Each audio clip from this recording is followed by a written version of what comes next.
Learning to high YouTube channel पर सभी प्यारे भाई बहनों का मैं संतोष स्वागत करता हूं। आज हम आप सबके बीच में पर्यावरण ईवीएस से संबंधित महत्वपूर्ण प्रश्न लेके आए हैं। वीडियो को पूरा देखिएगा, स्किप मत कीजिएगा। अति महत्वपूर्ण प्रश्न हैं। चलिए शुरू करते हैं। हमारा पहला प्रश्न है, पर्यावरण शिक्षा केंद्र भारत में कहाँ स्थित है? पर्यावरण शिक्षा केंद्र भारत के मनहारा गुजरात राज्य में स्थित है। चलिए दोस्तों दूसरा प्रश्न देखते हैं। स्टॉकरेट राष्ट्रीय उद्यान कहाँ स्थित है? स्टॉकरेट राष्ट्रीय उद्यान मेघालय राज्य में स्थित है। चलिए दोस्तों समझ गए। चलिए आगे बढ़ते हैं।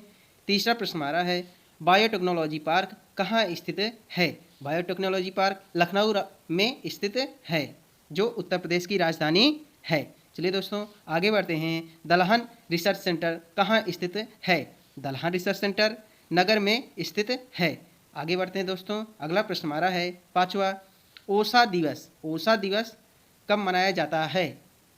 ओसा दिवस 16 सितंबर को मनाया जाता है। आगे बढ़ते हैं। विश्व पर्यटन दिवस किस दिन मनाया जाता है? विश्व पर्यटन दिवस 27 सितंबर को मनाया जाता है। आगे बढ़ते हैं दोस्तों। अगला प्रश्न हमारा है सातवां, पर्यावरण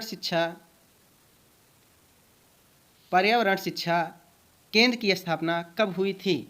पर्यावरण शिक्षा केंद्र की स्थापना 1989 ईस्वी में हुई थी। अगला प्रश्न है आठवां हमारा, विश्व वन्य जीव कोष का मुख्यालय कहाँ स्थित है? विश्व वन्य जीव कोष का मुख्यालय स्विट्जरलैंड में स्थित है। चलिए दोस्तों आगे बढ़ें। चलिए अगला प्रश्न हमारा है, केंद्रीय नियंत्रण समग्र बोर्ड की स्थापना कब हुई थी? केंद्रीय नियंत्रण समग्र बोर्ड की स्थापना 1974 ईस्वी में हुई थी। आगे देखिए दोस्तों। 10वां प्रश्न हमारा है, 10वां प्रश्न है, विश्व वन्य जीव कोष द्वारा प्रतीक के रूप में किस जानवर को लिया गया है?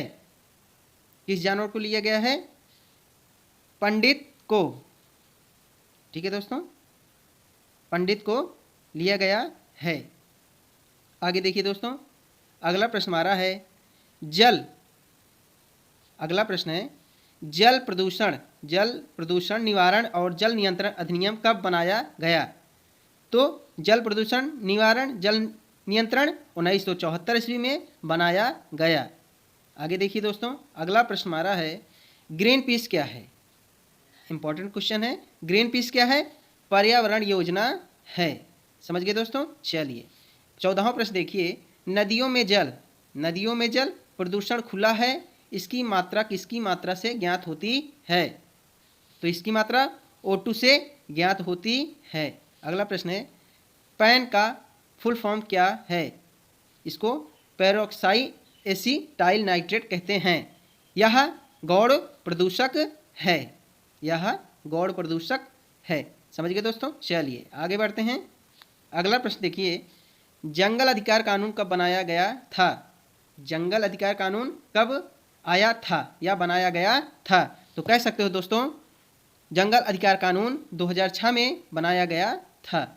चलिए आगे बढ़ते हैं। अगला प्रश्न हमारा है, जंगल अधिकार कानून किस वर्ष लागू हुआ था?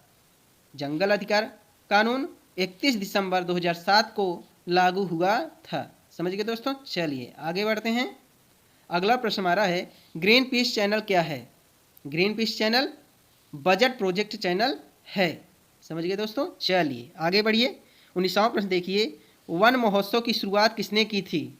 वन महोत्सव की शुरुआत A.K.M. मुंशी द्वारा की गई थी। चलिए दोस्तों आगे देखिए। 20वां प्रश्न हमारा है, भूमि पर CFC का प्रयोग कहाँ होता है? भूमि पर CFC का प्रयोग स्प्रे कैंस डिस्पेंसर, वातानुकूलकों, refrigerator, shaving cream, hair spray और विविध सौंदर्य प्रसाधन में उपयोग होता है। समझ गए दोस्तों। चलिए 21 देखिए, ताजमहल का पीला हो जाता है। ताजमहल का पीला हो जाता है और उसके होने का क्या कारण है? उसके होने का कारण क्या है? अम्लीय वर्षा है। अम्लीय वर्षा है। समझ गए दोस्तों। चलिए अगला देखिए। अगला प्रश्न हमारा है, यूएसए में बच्चों के लिए एनवायरनमेंट एजुकेशन कहाँ स्थित है? यूएसए में बच्चों के लिए एनवायरनमेंट एजुकेशन नैरोबी केन्या में स्थित है। नैरोबी केन्या में स्थित है। अगला देखिए प्रश्न, फोटोकॉपी मशीन में कौन सी गैस उत्पन्न होती है? फोटोकॉपी मशीन में ओसा O3 गैस उत्पन्न होती है। समझ गए दोस्तों। चलिए आगे देखिए, अगला प्रश्न हमारा है वातावरण में कौन सी गैस सर्वाधिक मात्रा में पाई जाती है। वातावरण में सर्वाधिक मात्रा में नाइट्रोजन गैस पाई जाती है। आगे देखिए दोस्तों, 25वां प्रश्न हमारा है भारत में सबसे अधिक वन किस प्रदेश में हैं। भारत में सबसे अधिक वन मध्य प्रदेश राज्य में हैं। चलिए दोस्तों आगे बढ़ते हैं। 26वां प्रश्न हमारा है संयुक्त राष्ट्र पर्यावरण कार्यक्रम यूएनईपी का मुख्यालय कहाँ स्थित है। इसका मुख्यालय, संयुक्त राष्ट्र पर्यावरण कार्यक्रम का मुख्यालय नैरोबी केन्या में स्थित है। अगला देखिए 27 किस भोजन श्रृंखला में अभिलेख का पिरामिड अलग अलग होता है। परजीवी भोजन में अभिलेख का पिरामिड अलग अलग होता है। अगला देखिए 28 प्रश्न हमारा है किस शहर को टाइगर शेयर ऑफ इंडिया कहा जाता है। नागपुर शहर को टाइगर शेयर ऑफ इंडिया कहा जाता है। आगे देखिए 29 प्रश्न हमारा है लिप्टा चक्र में मिट्टी के मुखौटे को पूरी तरह से बादलों में बदल दिया जाता है। किसके माध्यम से। डिनाइट्राइफाइंग बैक्टीरिया के माध्यम से। डिनाइट्राइफाइंग बैक्टीरिया के माध्यम से मिट्टी के मुखौटे को पूरी तरह से बादलों में बदल दिया जाता है। एलिफेंट परियोजना के तहत किस एलिफेंट रिजर्व बनाने की घोषणा की गई है। तो 24 की गई है। अगला देखिए नागोया प्रोटोकॉल किससे संबंधित है। नागोया प्रोटोकॉल जैव विविधता से संबंधित है। दोस्तों आज हमने आपको महत्वपूर्ण 30 प्रश्नों के वन लाइनर प्रश्न बताए हैं। आशा है हमारे द्वारा दी गई जानकारी अच्छी लगी हो तो चैनल को सब्सक्राइब करें। धन्यवाद।